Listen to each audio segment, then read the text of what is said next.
If hindi ka sumakay, I will think that you're taking things personally. Tara, G. Takam sila Nico at Emong sa baon ni Bingo na luto ng mamang niya na pinagmalaki naman ng binata na magaling magluto si Lola Nene, sabay humingi sila sa baon ni Bingo. Habang mag-isa naman si Caroline sa kabilang mesa na sinusulyapan ni Bingo na sinubukan pang yayain ni Nico pero hindi sila pinapansin ni Caroline. Nakisawsaw pa si Kida na wag na nilang alukin dahil hindi naman siya kakain sa mga baon nila na agad namang tumayo si Bingo at pinuntahan niya ang dalaga na niyaya niya itong makisali siya sa kanila. Sabay tinanong niya si Caroline kung nabalitaan na niya ang tungkol sa pakikisama na agad namang tinanong ni Caroline kung nabalitaan na ba ni Bingo yung leave me alone na sinaad naman ng binata na malulungkot siya dahil mag-isa lang siya. Pero sinumbat naman ni Caroline na hindi dahil mag-isa siya ay ibig sabihin ay malungkot na agad-agad namang kinuha ni Bingo yung pagkain niya at bumalik siya kila Emong.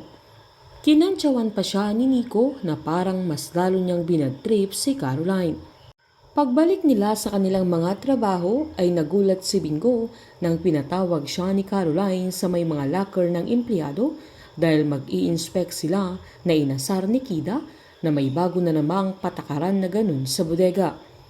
Sinaad naman ni Caroline na nakipag-coordinate na siya sa HR sa pag-i-inspect nila para maiwasan ang pagnanakaw sa mga items nila na ganamang pumayag si Bingo na hinamon pa ni Nico na buksan na nila yung mga lockers nila at agad namang pinabuksan ni Caroline yung locker na pipiliin ng secure nila na kay Kida at Nico ang napili niya na kinagulat nila nang may mga cellphone sa locker ni Nico na mula sa mga parcel sa bodega.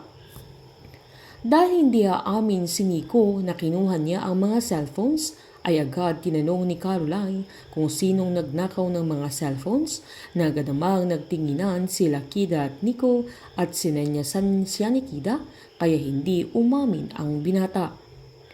Gustong suspendihin ni Caroline si Nico dahil may ebidensya sila pero umalma naman si Bingo na kailangan pa nilang paimbestigahan lalo't hindi pa nila napapatunayang si Nico nga ang nagnakaw sa mga cellphone. Sa pagkikita naman nila Bettina at Liv na patago silang nagkita sa parking lot ay nagulat siya nang dumating si Liv na hinihintay niya dahil bigla itong kumatok sa bintana ng sasakyan niya.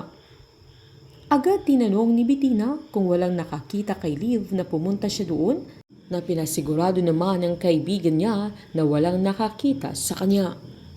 Habang gagawin naman lahat ni Bingo para maging okay na sila ni Caroline kaya bumigay din ang dalaga.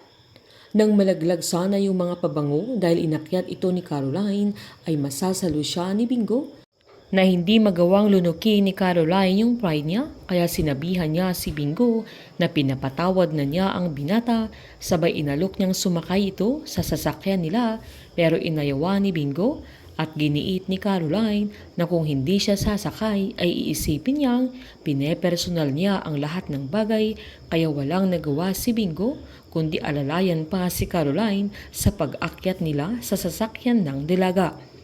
Painit ng painit ang mga tagpo, sabay-sabay po nating subaybayan ang advance episode ng Can't Buy Me Love dito po sa aking channel. Patuloy lamang pong manood at mag-subscribe para ma-update po kayo sa mga susunod na episode. Marami pong salamat!